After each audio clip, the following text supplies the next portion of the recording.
C'est parti pour ce nouveau numéro, mesdames et messieurs, très chers téléspectateurs. Vous êtes très nombreux à devoir nous suivre et vous accorder une attention assez particulière à ce que nous faisons comme travail, ce que nous abattons comme travail. Merci pour votre soutien, merci pour vos messages, vos appels, ça nous fait énormément du bien. Merci pour votre attention.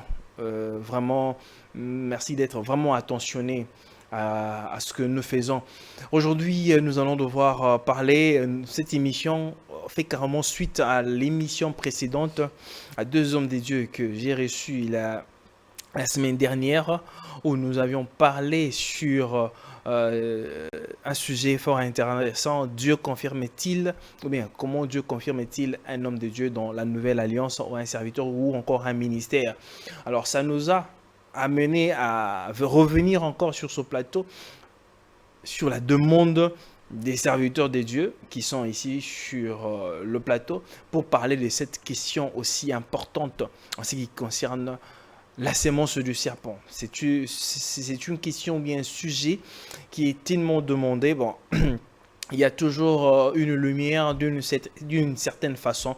Alors les hommes de Dieu voudraient revenir là-dessus pour éclairer. J'ai l'homme de Dieu, le pasteur Serge Taboko, qui est avec nous, ainsi qu'avec l'homme de Dieu, Toto Mabiku. Revenons Serge, bonsoir et bienvenue. Bonsoir bien-aimé, merci beaucoup pour l'invitation. Comme d'habitude, permettez-nous de dire merci à Dieu, c'est grâce à lui que nous sommes là. Il continue encore nous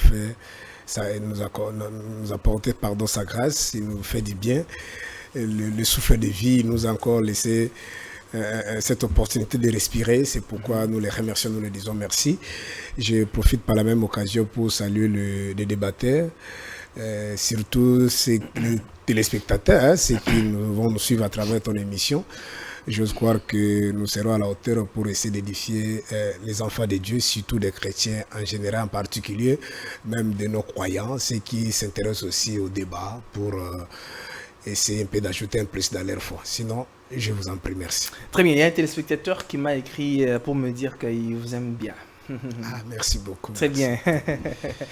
Là, nous avons l'homme de Dieu, le révérend Toto Mabiku, qui est là, toujours présent pour défendre la parole de Dieu. À qui je dis bonsoir et bienvenue, révérend. Bonsoir, Frégine. Vous allez bien? Non, je vais bien par la grâce de Dieu qui nous a donné son souffle de vie gratuit. Et nous sommes là, si nous existons, c'est à cause de sa bonté et à cause de sa grâce. C'est pourquoi je profite de l'occasion de saluer mon frère Serge et même les téléspectateurs qui sont à la maison, qui ont besoin d'écouter la parole ici, que nous allons leur présenter, qui veulent aussi comprendre des choses qui sont voilées, pour que nous puissions dévoiler cela pour le bien de tous. Donc nous croyons que le Seigneur Jésus-Christ, par sa grâce, il sera avec nous tous. Très bien, merci beaucoup en toi, révérend, de votre disponibilité à cette émission. Merci, malgré vos multiples occupations, mais vous tâchez quand même à être là quand le service vous demande. Le décor est planté, mesdames et messieurs. Comme je l'ai annoncé, nous allons parler de cette question. Elle reste toujours pendante. Alors, avec les différents sons de cloche, nous allons devoir apporter la lumière avec les éminents serviteurs de Dieu sur ce plateau. Comme on dit, le choc d'idées jaillit la lumière. Révérend Serge, je commence par vous. Estimez-vous, avec les Écritures à l'appui, conformément à la parole de Dieu, la sémence du serpent tire-t-elle son fondement dans la parole de Dieu, oui ou non? D'emblée, je dirais non. Moi, j'aurais voulu que vous commencez par l'homme de Dieu parce qu'ils ont des brochures calquées sur ça. Essayer d'éclairer à ceux qui nous suivent. Et peut-être à ce moment-là, on aura quelque chose à dire. Mais dans la parole de Dieu, on parle du serpent. Dans toutes ces facettes, on parle aussi de la sémence. Mais on ne parle pas de la sémence dans la manière dont ils comprennent. Mais sinon, l'enseignement par rapport à ce qu'ils enseignent là, je m'inscris en faux. Très bien. Révérend Toto. Là, peut-être l'homme de Dieu, le pasteur Serge, n'a pas eu assez d'éléments, peut-être pour prouver. Bon, il a tout simplement dit que la sémence du serpent n'a pas de fondement biblique.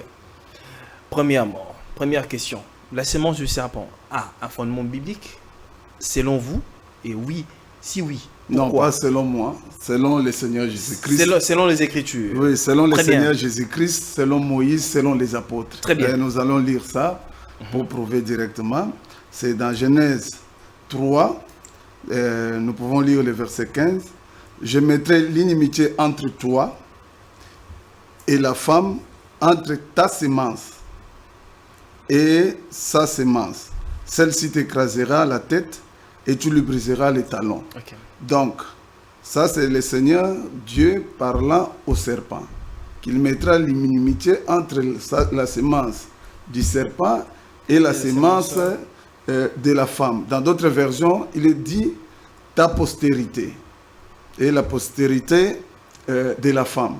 Donc, ça, vous voyez que c'est dans la Bible, clairement écrit, donc ça ne souffre d'aucune contradiction. Alors, peut-être que les frères voulaient que le Seigneur Jésus-Christ puisse l'expliquer cela, je crois. Bon, nous sommes ici pour vous présenter, pour vous montrer que le Seigneur Jésus-Christ lui-même a interprété cette écriture ici, a interprété Genèse, a interprété même Genèse 4. Okay. Vous voyez que la naissance du Seigneur Jésus-Christ, c'est un mystère, et la Bible appelle cela le mystère de la piété. Donc, la venue du Seigneur et toute son action est appelée dans la parole de Dieu le mystère de la piété. Alors, le contraire du mystère de la piété, il y a un autre mystère qu'on appelle le mystère de l'iniquité. Or, ces deux mystères incarnent aussi deux descendances. C'est ce que le Seigneur Jésus-Christ, les apôtres et toute la parole dévoilent. L'apôtre Paul en parle. Oui, les apôtres en parlent. Okay. Alors, donc, vous voyez que ce sont des mystères. Ce n'est pas donné à tout le monde de croire au mystère. Okay. Donc, il faut que Dieu vous fasse grâce pour vous ouvrir, oui, pour vous ouvrir cela, pour croire et comprendre. Parce que les écrits, la Bible dit ceci, toute révélation est comme un livre qu'on dit à quelqu'un, lis.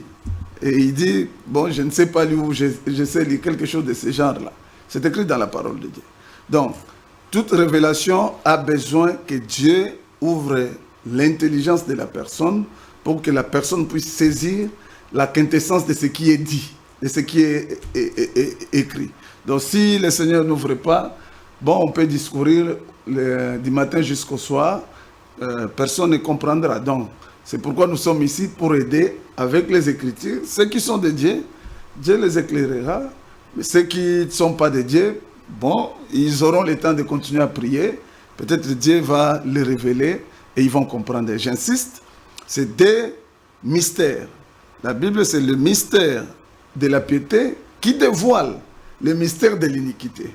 Donc, si quelqu'un ne saisit pas très bien le mystère de la piété, il est difficile pour cette personne-là de saisir le mystère de l'iniquité. Parce que le mystère de la piété a des ressemblances dans la façon d'agir à un certain niveau avec le mystère de l'iniquité. Donc, il faut regarder au Seigneur Jésus-Christ pour comprendre comment l'imitateur, qui est le diable, imite son agir pour aussi s'introduire dans notre domaine ici, qui est le monde.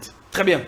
Pasteur Serge, avec écriture à l'appui, comme le révérend Toto l'a démontré, il a commencé par dire que la sémence du serpent trouve son fondement parce que vous avez refuté qu'elle ne trouve pas de fondement dans la parole de Dieu, mais il a démontré avec les écritures à l'appui qu'elle trouve son fondement dans la parole de Dieu. Et puis il a parlé de deux mystères.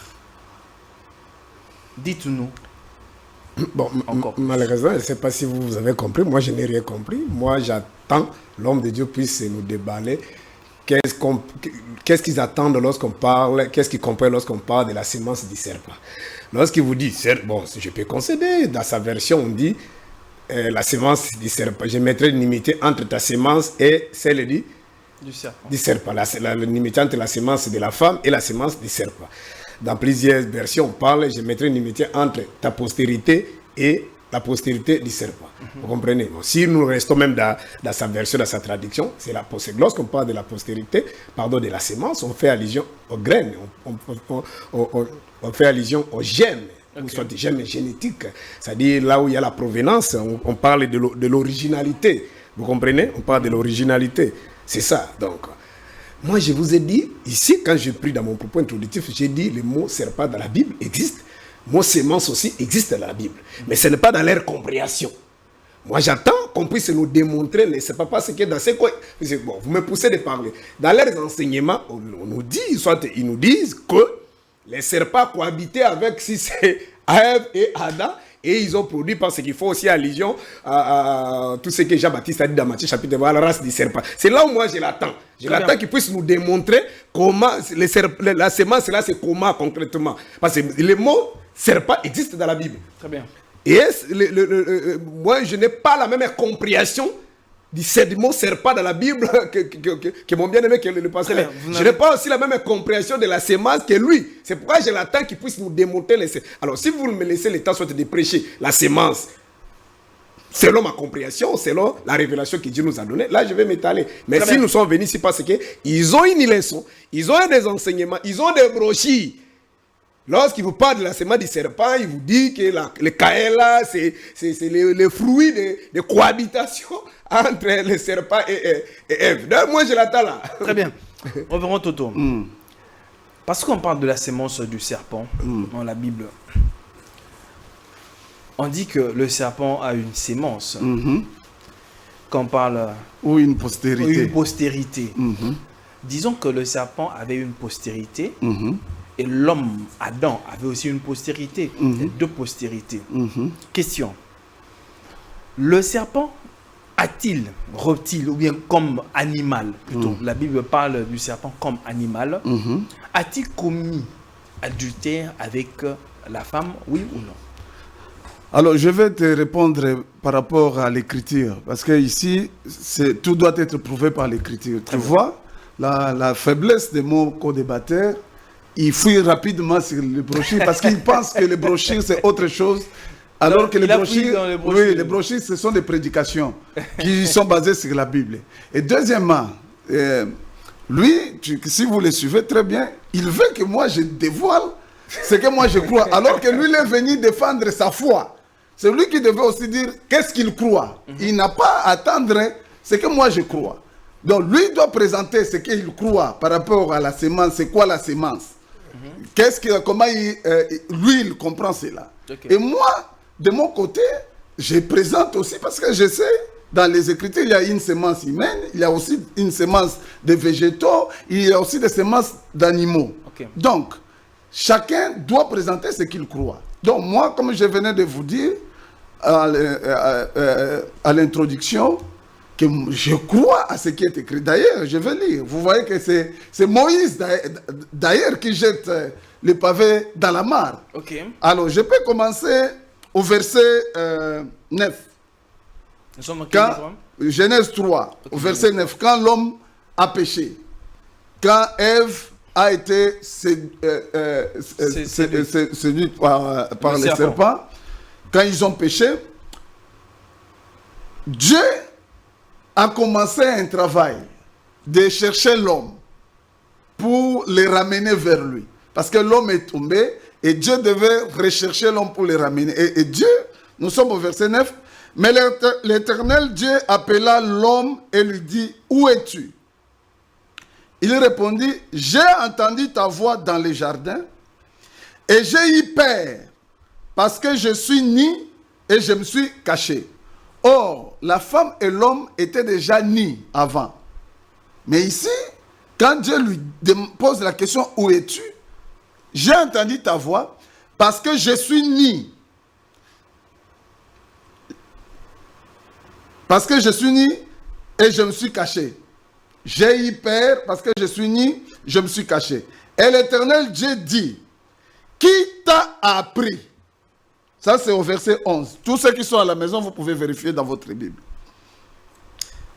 Qui t'a appris que tu es nu? Est-ce que tu as mangé de l'arbre dont je t'avais défendu de manger? C'est Dieu qui fait la corrélation ici entre la nudité ici, avec le manger de l'arbre. Ce n'est pas frère Toto. Contrairement à ce que le frère Serge dit. C'est Dieu qui dit. Je suis nu, je me suis caché. Mais qui t'a appris? Il doit y avoir quelqu'un qui l'a appris. Est-ce que tu as mangé de l'arbre dont je t'avais défendu de manger? C'est Dieu. Quand Adam dit que je suis nu, je me suis caché, Dieu fait la relation directement avec l'arbre. C'est-à-dire que vous ne pouvez pas séparer la nudité dont il est question ici avec le manger de l'arbre. Parce que c'est Dieu qui fait la corrélation entre les deux. L'homme a répondu à cette question, pas frère Toto, ni frère Serge. L'homme a répondu, la femme que tu as mise auprès de moi m'a donné de l'arbre et j'en ai mangé. La femme. Et l'Éternel Dieu dit à la femme, donc, Dieu s'adresse d'abord à Adam. Adam pointe sa femme. Dieu tourne vers la femme. Écoute maintenant. Et l'Éternel Dieu dit à la femme, pourquoi as-tu fait cela? En d'autres termes, pourquoi tu as appris la nudité à ton mari et pourquoi tu as mangé les fruits? Parce que c'était ça les deux questions. La femme répondit, le serpent m'a séduite et j'en ai mangé. Donc la nudité dont il est question ici est liée au manger de l'arbre. Maintenant, écoutez, parce que je vais chuter là. L'Éternel Dieu dit au serpent, puisque, remarquez, le Seigneur n'a même pas posé la question au serpent. Il dit directement, puisque tu as fait cela, donc puisque tu les as montrés, tu as commencé par la femme, montrer à la femme la nudité, tu lui as donné les fruits, ou tu lui as présenté les fruits. Tu seras maudit entre tous les bétails et entre tous les animaux des champs. Tu marcheras sur ton ventre et tu mangeras de la poussière tous les jours de ta vie. Vous voyez que ce serpent ici continue à manger de la poussière même aujourd'hui. Ce serpent mange la poussière parce que toi, moi et Serge ici et toi, nous sommes de la poussière. Nous sommes la poussière, nous mourrons. Je mettrai l'inimitié, c'est alors au verset 14, je mettrai l'inimitié entre toi et la femme, entre ta postérité et sa postérité. Celle-ci t'écrasera la tête et tu lui briseras les talons. Regardez maintenant, Dieu ne s'arrête pas simplement ça, là-bas plutôt. Dieu va maintenant à la sémence. Vous voyez, on a parlé d'abord de la nudité, mais Dieu va maintenant à la sémence de la femme et à la sémence du serpent. C'est-à-dire à la partie intime.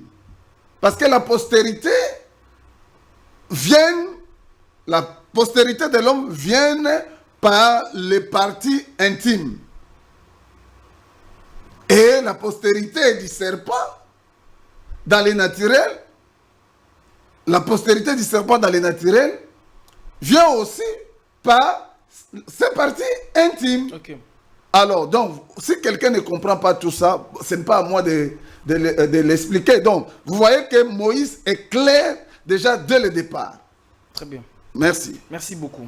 Pasteur Serge, vous avez suivi religieusement ce que l'homme de Dieu vient de dire.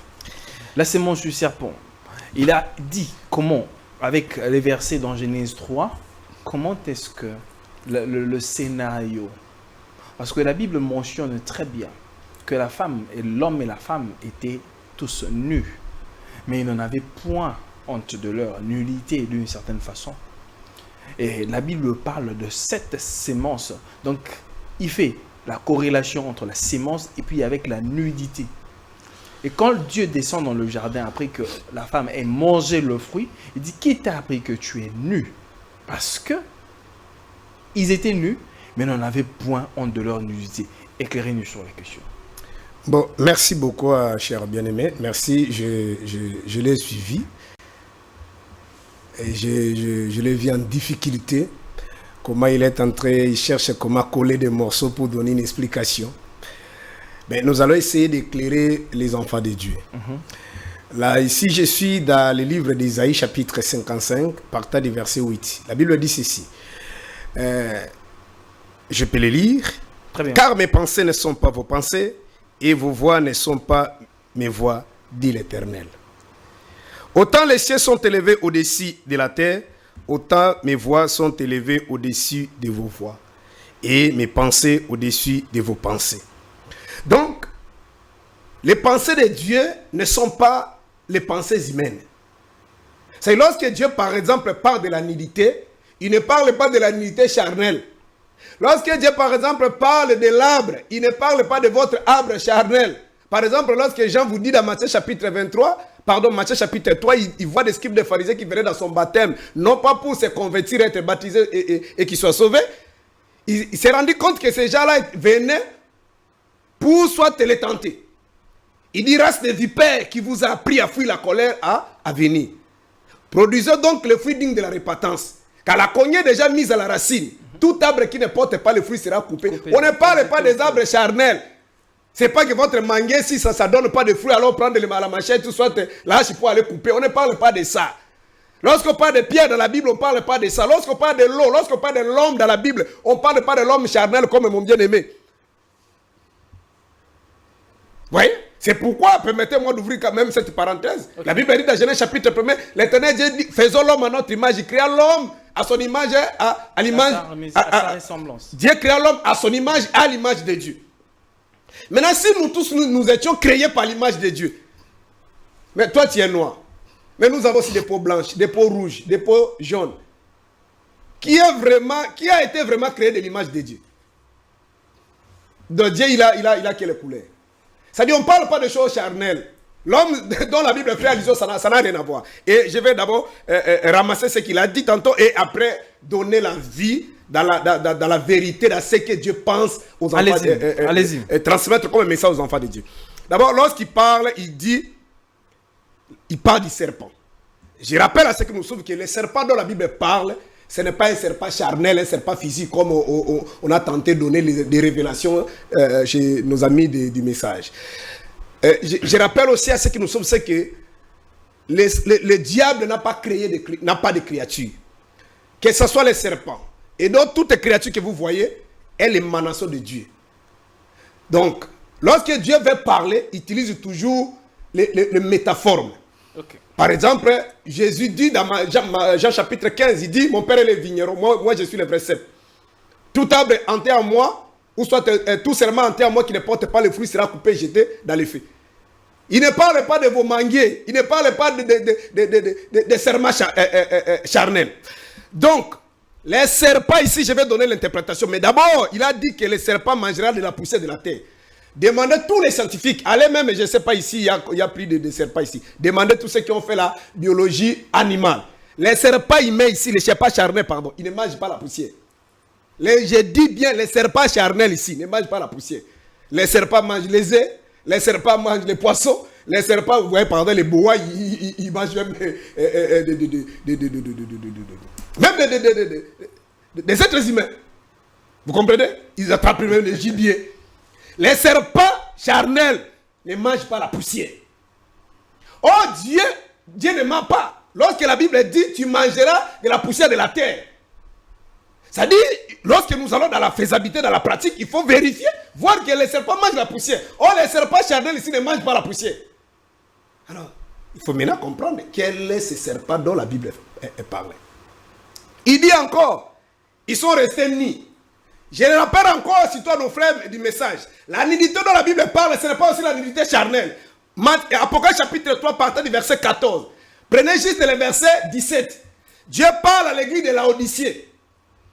Tu penses avoir la connaissance. Tu crois être riche. Mais en réalité, tu n'as rien. Tu es pauvre, misérable, nu. Est-ce que vous serez d'accord avec moi que les amis de l'église de Laodicée, ils venaient à l'église nue? De la nudité dont la Bible parle, ça n'a rien à voir avec la nudité charnelle. D'abord, les habits ici que nous portons pour Dieu, c'est pas les habits. Pasteur, question. Je ramasse d'abord ça, après je rentre dans l'enseignement. Question, permettez-moi. Adam et Ève, ont-ils été créés avec des habits ou ils étaient nus? Adam et Ève ont été créés avec les habits. Oh, Donc ça veut dire que... Permettez-moi, ça c'est la révélation. Donc, Lui ne saura pas. Quand Adam, quand Dieu a créé Adam, Adam avait des habits déjà sur lui. Oui, ils avaient des habits. C'est le diable qui est, ça dit le serpent qui est venu les aider à se déshabiller. À se déshabiller. Et les habits dont la Bible parle, ce n'est pas les habits charnels. D'abord, pour aller rapidement répondre à cette question. Quand la Bible dit que préalablement, ils étaient nus, mais n'en avaient pas. Ne restez pas dans les charnels. Ne restez pas dans les charnels. On parle des choses spirituelles. Les chrétiens, ceux qui nous suivent en ce moment, prenez Galates chapitre 3. La Bible dit ceci. Tous ceux qui sont morts avec Jésus-Christ et ressuscités ont revêtu Christ. Mais Jésus, maintenant, on les revêt où? Il est vêtement, on le vend où? Dans les derniers, je crois que c'est la dernière écriture, Apocalypse chapitre 22, verset 14. La Bible dit ceci. Heureux ceux qui lavent les robes quand ils hériteront le royaume. Donc vous croyez que si vous prenez votre robe ici, vous lavez ça avec les savons, les coques, que vous allez hériter le royaume des cieux? Même les habits dont la Bible parle, ce n'est pas les habits charnels. C'est pourquoi Christ avait deux tuniques, pardon. Il avait la tunique et les vêtements. La Bible dit que lorsqu'on a arrêté Jésus, on a enlevé son manteau, son vêtement, on a divisé ça à 4 parties. Mais la tunique, on ne pouvait pas diviser ça parce que c'était une tunique sans couture. Bien aimé, tu comprends comment concevoir une tunique sans couture. C'est-à-dire l'amba va tomber. C'est pourquoi même Joseph, si Joseph avait des problèmes avec ses frères, parce que son père l'avait cousu un manteau, on appelait ça le manteau bigarré. C'est ce qui a posé le problème. Bon, ça c'est notre enseignement, je risque d'ouvrir des choses ici. Je ramasse d'abord ce qu'il a dit. J'étais de ramasser les serpents, j'ai ramassé la nudité. Il parle encore... 2 minutes. Il parle encore du fruit manger. Pour eux, manger signifie, c'est ce qu'on leur enseigne là, c'est les rapports sexuels. Mais la Bible dit ceci, Proverbe chapitre 18, partant du verset 21. La vie et la mort sont au pouvoir de la langue. C'est lui qui en mange. Est-ce qu'on peut lire ça? Proverbe chapitre 18. Proverbe chapitre 18. Oui, verset 21. La Bible dit ceci, je vous en prie, verset 21. Oui. La mort et la vie sont au pouvoir de la langue, comme j'avais dit. Quiconque l'aime en mangera le fruit. C'est-à-dire la mort, c'est un fruit. La vie, c'est un fruit. Puis c'est pas, lorsque il parle de fruits, il faut allusion des rapports sexuels. Mais la Bible dit que la mort et la langue sont la mort et la vie sont au pouvoir de la langue. Celui qui l'aime mangera son fruit. Mais la vie a un fruit. Donc vous ne comprenez pas ce que vous parlez. Et pour terminer, avant d'entrer maintenant dans ce qui est important, il parle, il dit, bon, d'abord bien aimé dans le Seigneur, ceux qui nous suivent, ce sont des enseignements erronés. Lorsqu'on parle du serpent, c'était juste une métaphore. C'est-à-dire, bon là, je ne sais même pas. Quand vous lisez par exemple Matthieu chapitre 10, verset 16, Jésus dit à ses disciples ceci, je regarde la caméra. Voici, je vous envoie comme des brebis au milieu des loups. Soyez prudents comme les serpents. Bon, là, Christ nous demande d'être prudents comme les serpents. Les serpents, là, c'est le diable, on va faire comment? Donc, en d'autres termes, les serpents dont la Bible parle ici, c'est juste une métaphore. Les serpents, je vais maintenant développer lorsque vous allez me donner la parole pour la énième fois. Je vais démontrer que les serpents, ça peut être lui, les serpents. Ça peut être toi, les serpents. Puis c'est Christ lui-même s'identifie aux serpents. Dans le livre de Jean, chapitre 3, verset 21, il dit ceci. Non, Jean, chapitre 3, il dit ceci, verset 14. Comme Moïse éleva les serpents dans le désert, il faut de même que le Fils de l'homme soit élevé. Et quiconque regarde ne puisse pas ne soit pas mort, mais il a la vie. Donc Jésus maintenant fait une analyse comparative, c'est-à-dire Jésus s'identifie à un serpent. Et il te dit, toi, enfant de Dieu, que je t'envoie parmi les loups, mais soyez prudents comme les serpents. C'est-à-dire Dieu veut que nous puissions nous identifier aux serpents. Donc, les serpents dont la Bible parle, ce n'était pas un serpent charnel. Très bien. C'est juste une image, une métaphore, vous comprenez? Mais il faut maintenant figure de style. Donc, c'est ça. Très bien. Révérend Toto. Tu vois qu'il a transpiré. Oh, je n'ai pas transpiré. Il a transpiré. Je regarde la caméra. Sois calme. Tu es agité pourquoi? Tu vois qu'il a transpiré, il a agité. Il a ramassé beaucoup de choses et dans la confusion. Je vais le démontrer d'abord. Très bien. Il est dans la confusion dans ce qu'il a dit. Il dit que ce sont des enseignements. Mais je vous ai lu. Si vous l'avez posé la question, il a balbutié. Vous l'avez posé la question, mais dans Genèse 2, 25, ils étaient déjà nés. Voilà. Il a dit que Adam était né avec des habits. Oui, mais c'est ce qu'il ne comprend pas, ce type d'habit-là. Moi, je vais vous faire la différence de ces deux habits. Je vais l'expliquer parce que cet habit-là, c'est l'habit spirituel. L'autre habit ici, dont on parle ici, parce qu'avant ça, ils se sont fait des feuilles de figuier. L'habit physique. Donc, il est déjà très loin de la vérité. Alors, deuxièmement, il se contredit. Il dit que le serpent actuel ne mange pas la poussière. Mais quand il démontrait, dans ses dires, il dit, il peut manger la viande, il peut manger l'homme ici, la chair. Mais c'est Genèse 3, 19, qui dit que tu es poussière, tu retourneras à la poussière. Ce serpent-là, dont il parle là, mange l'homme. Mange la poussière. C'est comme ça que je dis qu'il ne comprend pas. S'il te plaît, il ne comprend pas ce dont il parle. Il ne comprend pas. C'est aussi de manière figurée la manière dont Dieu disait. Je vous ai dit que ça c'est un mystère. Comme le mystère de la piété, nous sommes au mystère de l'iniquité. Deuxièmement, il s'est contredit. Il dit que Jésus-Christ s'est présenté comme un arbre. Oh. Mais pour Jésus-Christ, il croit que Jésus-Christ est un arbre. Maintenant, pour Genèse 3, quand on dit que l'arbre là c'est un homme, ou c'est le fruit là qu'on a mangé, ce sont des hommes. Il dit non, ce n'est pas ça. Donc pour Jésus-Christ, il dit oui, ça, Jésus-Christ, il s'est présenté comme un sceptre, comme un vigneron et tout ça. Comme l'olivier et autres. Il se contredit, il ne comprend pas. Donc la parole de Dieu est encore sous forme des arbres. Donc il doit nettoyer ses yeux pour bien voir. Alors, je vais descendre. Je vais quand même encore l'aider. Je vais aider mon frère, hein, calmement. Dans 1 Corinthiens 15, 46, il est dit ceci. Parce qu'il a fait beaucoup de confusion. Il veut rester simplement sur du spirituel. Le spirituel est le contraire de ce qui est naturel. S'il y a un spirituel, c'est-à-dire il y a aussi ce qui est naturel. S'il y a un manger spirituel, c'est qu'il y a un manger naturel. C'est Paul d'ailleurs qui dit ça. 1 Corinthiens 15, 46. Mais ce qui est spirituel n'est pas le premier, c'est ce qui est animal. C'est ce qui est spirituel vient ensuite. Donc tu ne peux pas parler d'un agneau spirituel s'il n'y a pas un agneau physique comme ça. Ou naturel, ou animal. Donc, le frère a des difficultés énormes à comprendre des choses qui sont écrites. Je vais revenir sur la sémence aussi. Parce qu'il a parlé de la sémence. Dans Jérémie 31, je peux prendre ça, s'il trouve ça avant, il peut lire. Dans Jérémie 31, le prophète Jérémie, un véritable prophète aussi, pas comme les prophètes qu'on trouve dans l'ère Ligablo, les autoproclamés, prophète, Jérémie 31, verset 27 dit ceci. Voici les jours viennent, dit l'Éternel, où l'on ensemencerait la maison d'Israël et la maison de Juda d'une semence d'hommes et d'une semence de bêtes. Donc il y a aussi des semences d'hommes dans la parole. Il y a aussi des semences de bêtes. Les semences ne sont pas seulement les semences de végétaux. Ça, c'est encore une erreur que mon frère est en train de faire.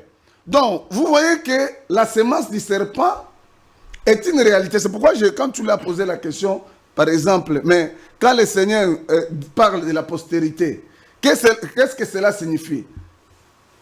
Il a été juste superficiel. Parce qu'une postérité, quand on parle de la postérité, on voit une naissance. On voit une naissance. Comment la femme a une postérité? Parce que nous allons même parler de la postérité de la femme là. C'est Christ. Et puis le serpent, quand Dieu a parlé de la postérité, non, vous bottez cela en brèche, comme s'il n'y a pas de la postérité. Donc, maintenant, pour aider mon frère, vous voyez que le Seigneur Jésus-Christ, parce qu'il ne croit pas au Seigneur Jésus-Christ, il a confondu. Non, quand on parle là-bas race de vipères, est-ce que ça signifie simplement la race de vipères, c'est une métaphore? Mais il faut poser la question, pourquoi on a utilisé ces métaphores? Pourquoi il n'a pas utilisé d'autres métaphores? Parce que Dieu fait toutes choses pour un but. Pourquoi? Jésus, celui qui ne croit pas, il pense croire au Seigneur Jésus-Christ, dans Matthieu 23, dit ceci. Et j'aime cette écriture-là, je peux donner cela même 1000 fois. Et je vais revenir, je sais pourquoi j'insiste, pour qu'il vienne là-bas et on l'attrape. Serpent, race de vipères, comment échapperez-vous au châtiment de la géhenne?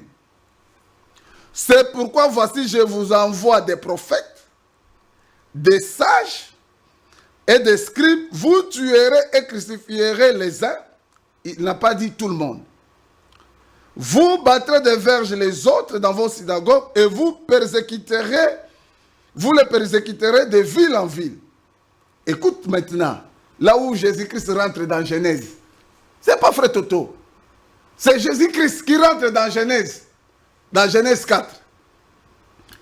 Afin que retombe sur vous tous les sangs innocents, répandus sur la terre depuis le sang d'Abel. Donc, race de vipères, il parlait aux gens qui sont de la sémence ou de la descendance d'Abraham, mais je reviendrai par rapport à cela, parce que là aussi c'est quelque chose qui trouble mes frères ici, les dénominationnels. Il dit, répandu sur la terre, depuis le sang d'Abel, les justes. Tu vois, le Seigneur qui précise, les justes. Parce que les justes est le contraire du méchant. D'Abel, les justes, jusqu'au sang de Zacharie, fils de Barachi, que vous avez tué entre le temple et l'autel. Oh, moi et mon frère ici, nous savons que Abel, le tueur d'Abel, c'est qui? C'est Caïn. C'est Jésus qui nous ramène dans Genèse 4. Il dit, les sangs là retombera sur vous, race de vipères. Bana ya nyoka na lingala. Mais maintenant, leur difficulté, c'est qu'ils ne comprennent pas comment des hommes peuvent être considérés charnellement comme une race du serpent. C'est ça leur difficulté. Nous allons les aider. C'est pourquoi Christ, comprenant toutes ces choses ici, nous a pas laissé dans la confusion et il nous a aidés. Parce que ces gens qui sont là, qui étaient là, tout le monde, même lui, s'il ne croit pas au Seigneur Jésus-Christ, il est une semence de serpent. Même toi, même moi. C'est comme ça, il fallait que le véritable serpent dont il a parlé, là j'ai dit Amen. Le véritable serpent, pas le serpent ancien. Parce que ici nous sommes en train de parler du serpent ancien. Très bien. Le véritable serpent, le serpent des reins devait venir avec son propre sang. Pas le sang adamique. Pas le sang d'Ève. Mais son propre sang pour que lui, en croyant à lui, connaisse.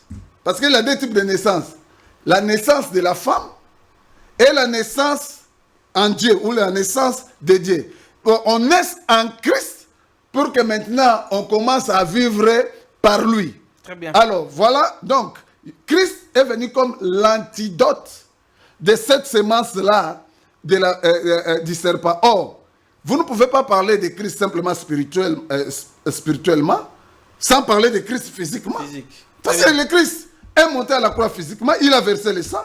Très bien. Pourquoi tout devait être sanctifié par le sang, par le sang? Pourquoi il devait verser le sang physique?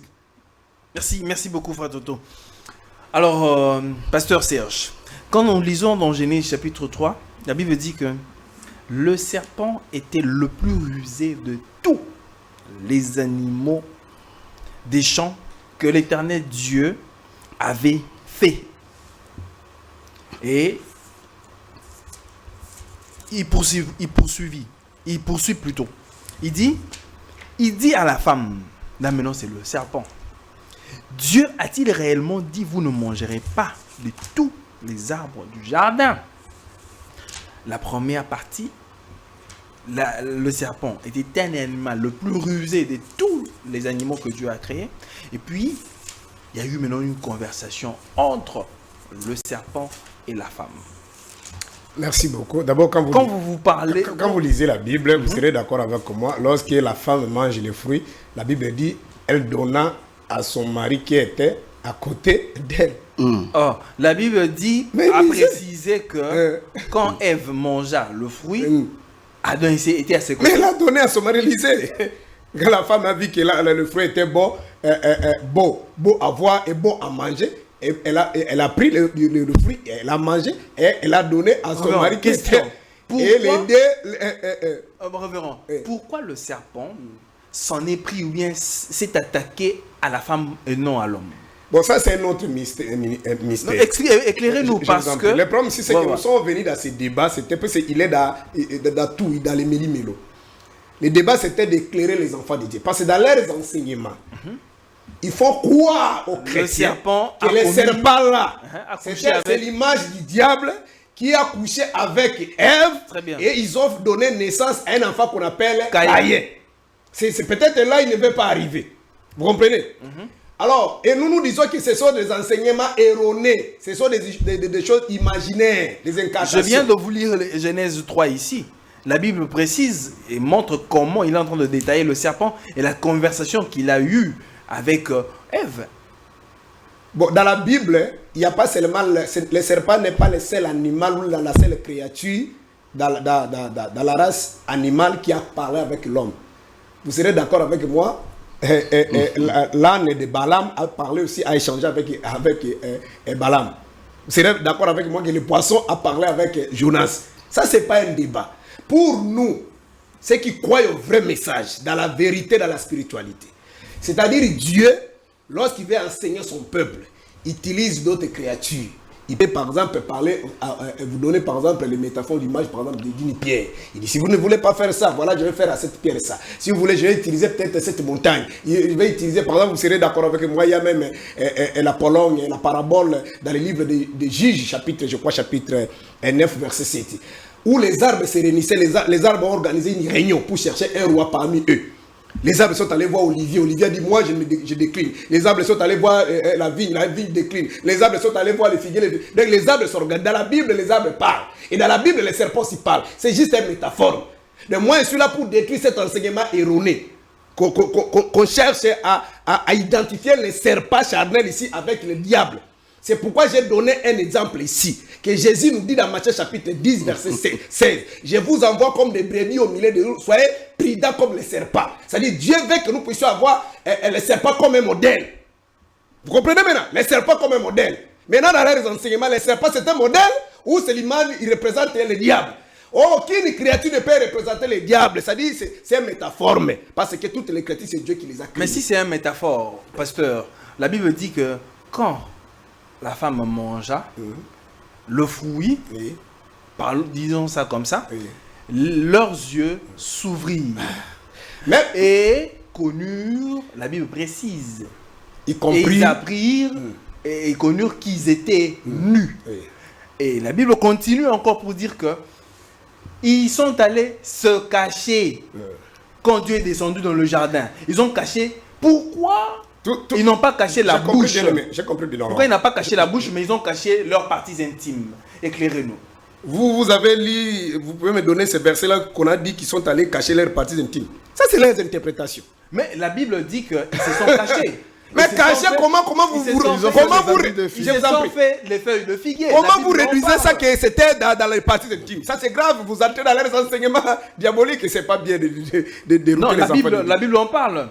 Ils se sont fait de feuilles de figuier. Maintenant, comment vous réduisez que pour couvrir seulement les parties intimes? Pourquoi vous dites ça? Là, vous regardez, vous prenez les images qu'on voit dans des télévisions. D'abord, à l'époque, il n'y avait pas la télé, il n'y avait même pas la photo.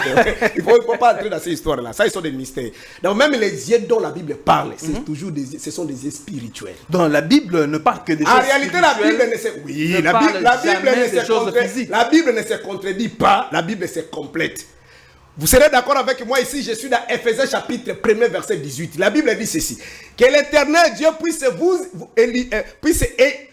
vous éliminer. Non, on peut lire ça. Je vois comment mon frère est en train de souffrir. Hein? Non, il ne faut pas déranger quand tu parles, je me suis dit. Non, je ne te dérange pas, mon frère. Ephésiens chapitre 1er. Éliminé, je crois, oui. Premier verset 18. La Bible dit ceci.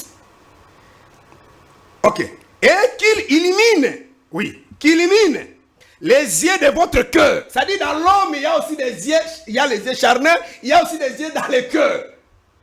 Pour que vous puissiez comprendre, voir la splendeur, la grandeur de ce mystère. C'est-à-dire l'homme a deux natures. Nous avons la partie charnelle, nous avons aussi la partie spirituelle. Cependant, Dieu il n'est pas charnel, Dieu est esprit. C'est ce que Jésus a dit à la femme samaritaine. Vous vous adorez ce que vous ne connaissez pas. Nous adorons ce que nous connaissons car le salut vient de Dieu.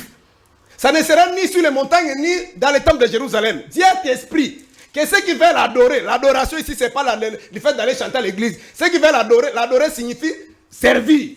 Comme Abraham a pris son enfant et les serviteurs ils sont allés adorer sur la montagne de Moïse. Il ne faut pas déranger. Que Dieu est esprit. Qu'est-ce qui fait l'adorer? L'adore en esprit et en vérité. Ce sont les vrais adorateurs que le Père cherche. Donc, bien aimé, Dieu est esprit. La Bible ne se contredit pas, la Bible se complète. C'est-à-dire quoi? Lorsque Dieu parlait du serpent, en réalité, il voulait tout simplement nous donner une image d'un homme risé. Et les serpents sont, jusqu'à aujourd'hui, ils sont là. Nous avons eu les serpents dans le passé, dans la Genèse. Nous avons aussi les serpents, comme vous voyez tous ces pasteurs qui mentent ici. Vous voyez? Même dans les messages là. Oh non, il faut tout ça. Les vierges et tout ça. Ce sont des serpents. C'est-à-dire cet esprit-là, l'esprit de rise là. L'esprit je peux dire quoi? De mensonge. Mensonge, c'est un peu trop petit. C'est-à-dire la capacité de tromper, d'emballer quelqu'un. Ouais, par exemple, je peux donner l'exemple des faux prophètes. Quelqu'un qui vient, par exemple, vous donne une prophétie. Je vois l'élévation, je vois le voyage, mais je vois derrière toi, il y a une dame là de petite taille. Elle est un peu noire comme ça. Je vois un peu là de derrière. C'est elle qui bloque. Et vous regardez tout autour de vous, vous vous rendez compte que vous avez votre maman. Elle est un peu noire, elle est de petite taille, elle a un peu derrière bombé. Tu commences à faire des illusions. C'est ça les rises. Vous comprenez? C'est ça les rises. Et ils sont là. C'est pourquoi le même à lire l'écriture de Matthieu chapitre 23 là, il dit race de serpents. Merci. Permettez-moi, non, il a beaucoup parlé. Par exemple, je donne cette écriture. Dans le livre de Marc chapitre 16, versets 17 à 18, la Bible dit ceci. Voici les miracles qui accompagneront tous ceux qui auront cru à mon nom.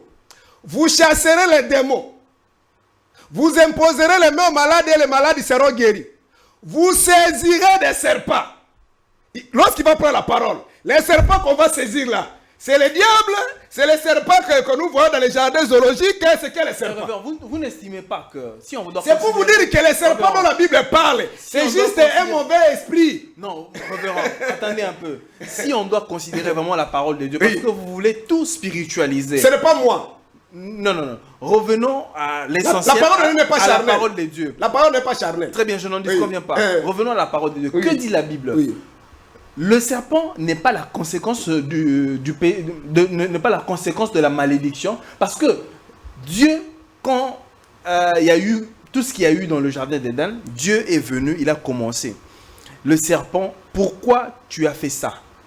Désormais, tu mangeras la poussière de la terre.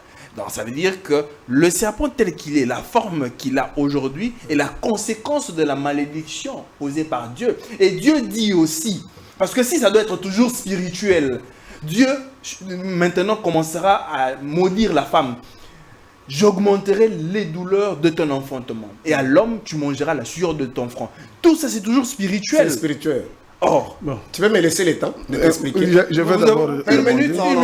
Nous sommes candés, il peut récupérer. Parce que ce que tu as dit là, c'est grave. Permettez-nous d'éclairer des aïeux. Il y a même un pasteur qui a voulu me bouter dans un plateau comme ça. Il a dit, la terre a été maudite. Moi, je lui ai dit, la terre n'est pas maudite, tu comprends rien. Il dit, mais c'est toi qui as l'écrit de la Bible. La terre était maudite. Mais moi, je dis, mais la RDC, nous avons une terre riche. Donc, on parle de choses spirituelles. Je vous en prie. On parle de choses spirituelles. 2 minutes. Pour te démontrer que ce n'est pas charnel. Les serpents physiques ici, j'insiste encore, ne mange pas la poussière.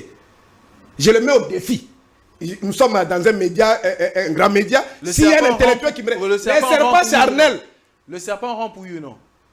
La Bible dit, mais nous avons aussi des serpents. Allez regarder, demander ceux qui ont fait la biologie animale. Il y a d'autres serpents qui ne rampent pas. Il y a d'autres serpents qui sautent dans les arbres.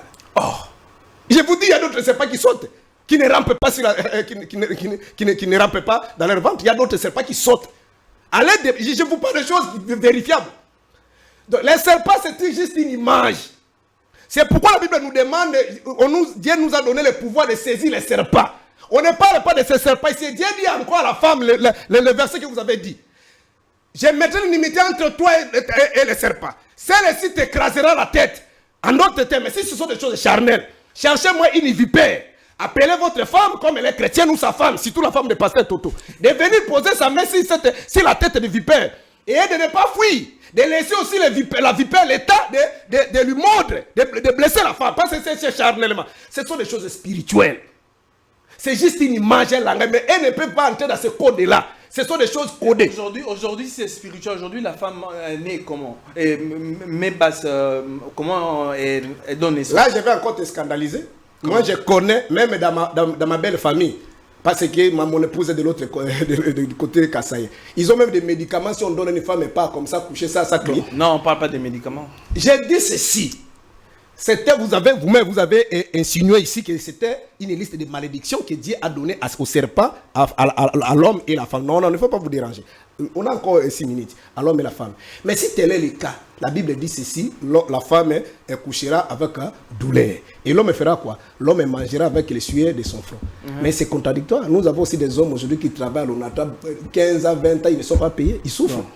En dehors de ça, ce n'est pas ça, ce ne sont pas des choses charnelles. En dehors de ça, Jésus, je termine par là. Oui. Si la croix, dans le livre de Colossiens, la Bible dit ceci, il a effacé toutes les ordonnances, toutes les malédictions qui ont été prononcées depuis les jardins jusqu'à aujourd'hui, dans la loi. Maintenant, je termine par là. Si ces malédictions ont été effacées, mais comment les mamans pasteurs, même les femmes pasteurs qui prêchent à l'église, avant de donner naissance, ils crient toujours. Mais je vous dis qu'il y a des médicaments, même des médicaments de la médecine moderne, même dans la médecine traditionnelle, on peut donner à une femme et donner l'enfant, donner naissance à un enfant, ça crie. Ce sont des choses spirituelles. La douleur dont on parle ici, c'est la douleur de l'Apocalypse chapitre 12. Ce n'est pas des choses charnelles. Reverend Toto, vous avez suivi, il a dit qu'il n'y a aucun, ce sont des enseignements en fait erronés dont vous enseignez dans vos églises et que ça n'a pas de fondement. De toutes les façons, si tu as suivi, il ne dit même pas ce qu'il lui croit. Je vais te faire voir qu'il est dans la confusion. C'est spirituel. Mais c'est qui? C'était qui? C'était qui? C'est Saisis les serpents, Marc chapitre 16. S'il te plaît, sois calme. Comme c'est charnel. Tu vois que tu as parlé du début jusqu'à la fin, je n'ai pas réagi. Oui. Tu vois, d'abord, il ne comprend pas les Écritures. Je vais te donner, bon, j'ai mes excuses pour dire que tu as dit, tu as menti. Excuse-moi de dire ça sous cette forme. J'ai dit que tu as menti. Non, s'il vous plaît. Il a dit quand tu lui as parlé des feuilles de figues, qu'ils ont couvert leur nudité. Il a dit non, c'est écrit nulle part. Je lis d'abord pour lui. Genèse 3, 7. Les yeux de l'un et de l'autre s'ouvrirent. Ils connurent qu'ils étaient nus et ayant cousu des feuilles de figuier, ils s'enfuirent des ceintures. Lui, il met la ceinture à sa poitrine ou à sa tête. Quand il met la ceinture où? Vous voyez, donc, ils ne comprennent pas les Écritures ni la puissance de Dieu. La ceinture, on met cela ici, en bas, là où toutes les semences proviennent. Voilà. Donc, ça, c'était la première correction. La première correction. Deuxièmement, la correction. C'est une correction d'abord, parce que ce qu'il a dit était un mensonge. Deuxièmement, le frère a dit non, l'âne a parlé, tout ça, oui. Mais l'âne a parlé sur l'insistance de l'ange. Mais ici, le serpent-là avait l'habilité de parler de lui-même. Et personne, j'interpelle les téléspectateurs, personne n'a dit aux frères, ici que nous parlons simplement de la dimension charnelle du serpent. C'est lui qui appelle. On parlait de sexualité. S'il te plaît, c'est lui qui ne voit que la dimension spirituelle seulement. La Bible a une dimension matérielle et spirituelle. Par exemple. Et même ce serpent-là s'est manifesté pour qu'il commence à parler à la femme. Pour que ce serpent-là ait une postérité. Et je vais le faire lire l'Écriture, parce qu'il ne croit pas aux enseignements des apôtres et de Jésus-Christ. 4:11. Quand nous qui vivons, tu vas voir, ici je vais le montrer comment le spirituel se manifeste dans la chair. Parce qu'il a parlé de la vie de Christ, non? Je vais le montrer. Car nous qui vivons, nous sommes sans cesse livrés à la mort à cause de Jésus, afin que la vie de Jésus-Christ soit aussi manifestée dans notre chair mortelle. Ainsi, la mort agit en nous et la vie agit en nous. Au verset 10.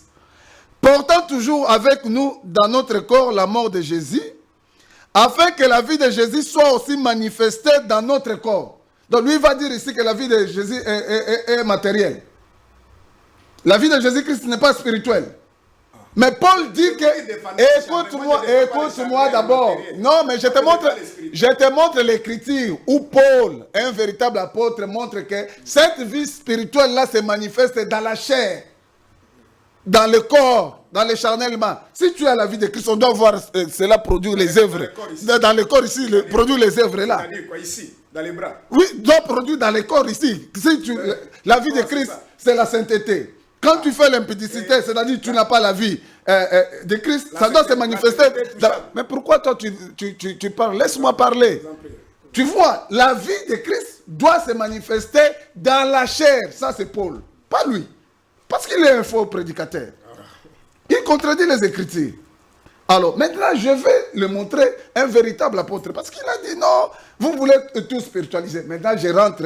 Parce qu'il ne nous a pas dit. Alors, qui est ce serpent-là? Quel était ce fruit-là? Parce que ça, c'est une des questions que tu dois les poser. Je vais maintenant prendre Paul. Je prends Paul dans 2 Corinthiens. Parce que n'oubliez pas que j'ai aussi des minutes à récupérer chez lui. 2 Corinthiens 11. 4 minutes, oui, non, mais je n'ai fait que 2 minutes jusque-là. 2 minutes, lui, il a fait 8. Oh, écoute, 2 Corinthiens 11. Oh, si vous pouviez supporter de ma part un peu de folie. Paul appelle ça une folie, liboma, na lingala. Christian, s'il te plaît, accorde-moi juste 5 minutes. Hein. Mais vous me supportez, car je suis jaloux de vous. Vous qui, l'épouse spirituelle. D'une jalousie de Dieu, parce que je vous ai fiancé. Donc, l'épouse de Christ, là, spirituelle, lui, Paul, les a fiancés à un seul époux spirituel, qui est aussi Christ, pour vous présenter à Christ comme une vierge pure.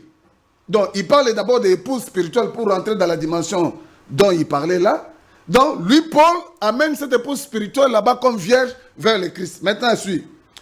Toutefois, donc contrairement, toutefois, de même que le serpent séduisit Ève par sa ruse, Ève était une femme physique, matérielle.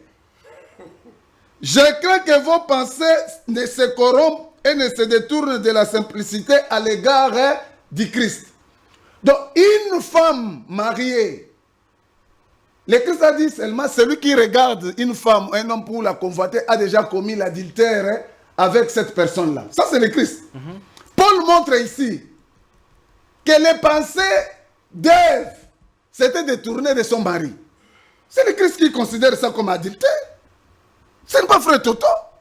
Tu vois qu'il ne croit même pas l'évangile de Christ.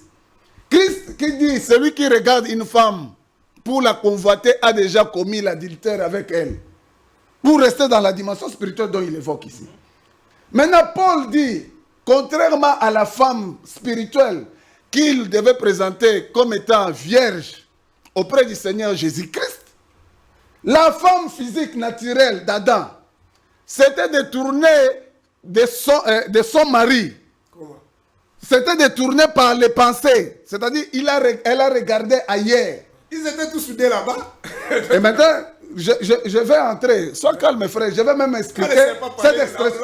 S'il vous plaît, je vais même expliquer cette expression-là d'être près, tout près de lui. Il y en a plusieurs dans la Bible qui montrent près là, ça ne signifie pas immédiatement à côté. Ah, c'est-à-dire? Oui, je vais l'expliquer. Tu vois? Donc, c'est Paul qui montre clairement que Ève était une femme adultère qui a été séduite par un autre mari que son mari. Maintenant, le même Paul, dans 2 Timothée, frère, tu avais fait plus de minutes. Sois calme, frère. Oui, sois calme, frère. Laisse-moi chuté là. Dans 1 Timothée 2. Christ, permets-moi de chuter, écoute-moi ce que Paul dit. Quand Adam a été formé le premier, je commence au verset 13 de Timothée 2. Expliquez seulement au lieu de... Et Ève ensuite, et ce n'est pas Adam qui a été séduit. C'est la femme qui séduite s'est rendue coupable de transgression. Les deux mangent le même fruit, commettent le même péché. Un coupable de transgression, l'autre non. Qu'il nous explique là selon leur évangile. Et Paul continue. Elle sera néanmoins sauvée en devenant mère. Quel rapport entre le salut de la femme et devenir mère? C'est comme ça que je dis que ces gens ici ne croient pas à l'évangile de notre Seigneur Jésus-Christ. Vous voyez, Paul montre d'abord là-bas que Ève est adultère. Paul montre ici que les deux.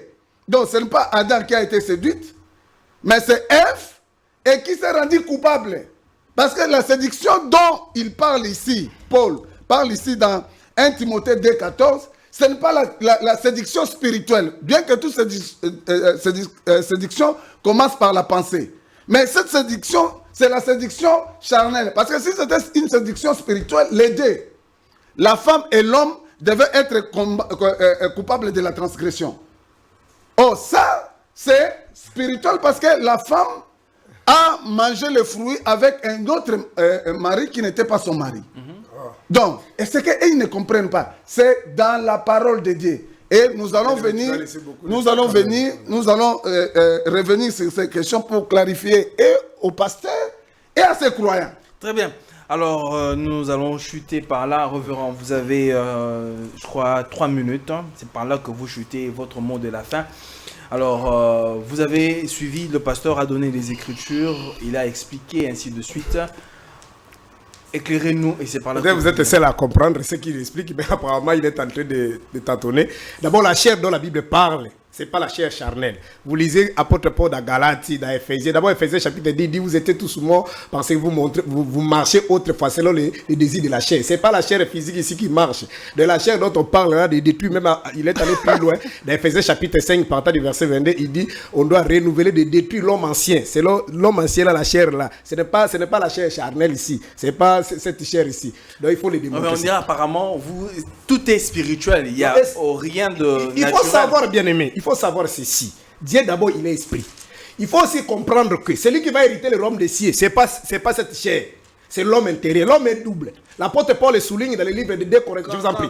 2 Corinthiens chapitre. De la résurrection des morts, ça sera le spirituel. Mais l'apôtre Paul vous dit bien, nous serons transformés. Il ne vous dit pas ça. Il dit, ils seront transformés. Oui, cette transformation. Là, c'est notre débat. Permettez-moi d'avancer. Il dit, si vous essayez de lire 1 Corinthiens chapitre 15, là, comme il a donné, commencez par le premier verset, vous allez voir que la résurrection ne fera pas de la manière charnelle. D'abord, lui-même le confirme. Il dit, l'eau et les sangs n'hériteront pas le royaume des cieux. Donc ça, c'est notre débat. De la chair dont la Bible parle, ce n'est pas cette chair. Le Seigneur Jésus-Christ, quand il est ressuscité, il avait quelle forme?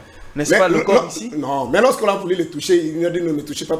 Il a transformé avec un autre corps. Pardon. Non, quand on est venu. Mais vous méprisez le temps, je dis que d'avancer sur ce terrain-là, je dis qu'on ne va pas hériter le royaume des cieux, nous serons tous transformés. Même Jésus, je crois les débats que vous venez de faire tantôt ici avec les amis qui m'ont précédé, qui nous ont précédés, et je crois ils ont parlé sur la question qu'on a posée à Jésus. Il y avait, je crois, c'est l'histoire de Deutéronome chapitre 5. Dans la loi de Moïse a dit, lorsqu'un homme aura une femme et que si l'homme meurt sans laisser l'enfant, celui qui vient après lui prendra cet enfant. Alors dans une famille, une femme a eu 7 maris. Dans le royaume de ceux qui sera son mari. Jésus a dit nous serons transformés, nous serons comme des anges. Ça c'est un débat. Ça c'est pas un débat. Donc retenez seulement que le corps ici n'héritera pas le royaume des cieux. C'est lui qui va hériter. Vous voyez par exemple lorsque tu dors, vous voyez par exemple tu suis là, tu fouilles. Vous voyez cet homme-là, c'est lui qu'on parle. Ce n'est pas l'homme charnel ici. Ça c'est la terre qui sera détruite. Ça c'est la conséquence des rapports sexuels entre femmes, maman et papa, et on vous donne ça. Ça sera détruit. Mais nous avons un homme qui ne sera pas détruit. C'est l'homme intérieur. C'est pourquoi l'apôtre Paul vous dit dans 1 Corinthiens chapitre 5, le premier verset dit ceci. Même si nous avons cette tente, nous avons ce corps, mais nous avons notre corps, le corps céleste. Donc ça c'est notre débat. D'abord la chair, ce n'est pas la chair charnelle. Deuxièmement, il parle de la postérité. Or nous sommes aujourd'hui la postérité d'Abraham. La Bible dit dans Romains chapitre 9, partant du verset 7 au verset 8, il dit la postérité, ce n'était pas de la manière biologique, ce n'était pas de la manière charnelle. Mais il a été dit que d'Abraham, d'Isaac sera nommé. Or, dans la logique, on nomme pas la postérité elle est biologiquement yoboti mwana boti de postérité. Mais nous des chrétiens aujourd'hui, nous sommes devenus des chrétiens, nous bénéficions de cet héritage parce que nous avons bénéficié. Pourquoi? Parce qu'on a été nommé. Donc to koti parce que ba noma biso maintenant to bota mate. C'était pas de la manière de lisez Romains chapitre 9, partant du 7e verset, vous allez comprendre ce qu'ils ont dit. Et un autre élément, il a parlé encore, il dit la sémence. Pour aider les chrétiens qui nous suivent. La sémence, c'est la parole. Je donne l'écriture de Matthieu chapitre 13. Jésus donne il parle aussi la parabole du sémin. Il dit un homme sortait avec une sémence. Il jeta une partie, tomba sur la terre des épines. Une autre tomba sur la terre pierreuse. Une autre tomba sur le long du chemin. Une autre tomba sur la bonne terre. Et après, je crois, verset 32, le disciple, l'apôtre Pierre particulier, lui pose la question. Donne-nous l'explication. Il dit les semences, je t'ai mis par là, il dit les semences, c'est le prédicateur. La semence, c'est la parole de Dieu.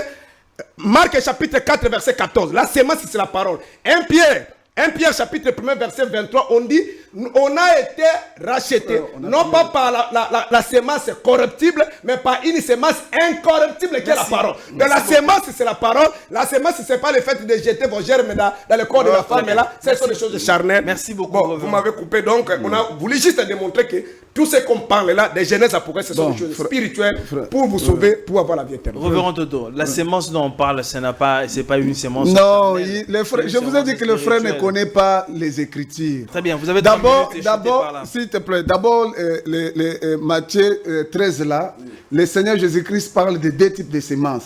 Des semences d'hommes et les semences paroles. La semence parole, le Seigneur, s'il te plaît, je vais lire. Je vais donner. Sois calme, frère, sois calme.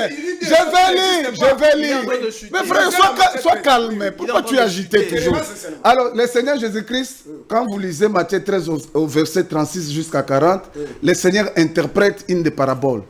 Il dit qu'une des semences, ce sont les fils du royaume et l'autre, ce sont les fils du malin. Pour ces semences fils, les champs, ce n'est pas les cœurs. Les champs, c'est le monde, ce monde ici. Et l'ennemi qui a semé cela, c'est Jésus-Christ lui-même qui dit, c'est le diable, que lui ne croit pas. Alors ça, c'est le Jésus. Mais l'autre semence, là, la parole, le Seigneur montre très bien les champs qui est le cœur. Là où cette semence-là tombe. Et le frère a encore menti. Il dit que la chair dont on parle là, qui produit les œuvres mortes, ce n'est pas cette chair ici, c'est l'homme intérieur. L'homme intérieur n'est pas physique, n'est pas matière.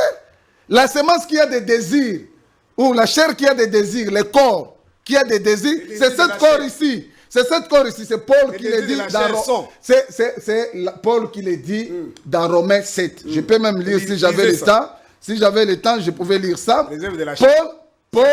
Paul est en train de dire cela. Ici, il dit, ce qui est bon, je sais, n'habite pas en moi, c'est-à-dire dans ma chair. J'ai la volonté, mais non le pouvoir de faire bien, car je ne fais pas le bien que je veux et je fais le mal que je ne veux pas. Et plus loin, il dit, qui me délivrera de cette chair mortelle? Alors, les frères, arrête de mentir au peuple de Dieu qui suit. La Bible est, comme je venais de vous lire là, ou comme j'avais lu au départ, dans 2 Corinthiens 15 là-bas, donc il y a le spirituel, il y a aussi le naturel, le physique. Vous ne pouvez pas seulement rester dans le spirituel. Et quand il dit, Christ ne nous a pas achetés par une semence corruptible. Oui, mais c'est la vérité. Parce que là, c'est maintenant une autre naissance, non une naissance par la femme. Parce que toute personne qui est née par la femme est mortelle. Mais Christ, pour racheter, pour nous donner la vie éternelle, devait nous faire naître par... Les œuvres de la chair sont manifestes, l'impudicité. Mais tu le fais spirituellement. Mais l'impudicité n'habite pas ici. Mais l'impudicité dans l'homme. Mais dans la chair, ça se manifeste. Ça se manifeste dans la chair. Merci beaucoup. Ça se manifeste dans la chair, dans ta chair physique ici. Merci beaucoup. Merci beaucoup, chers téléspectateurs.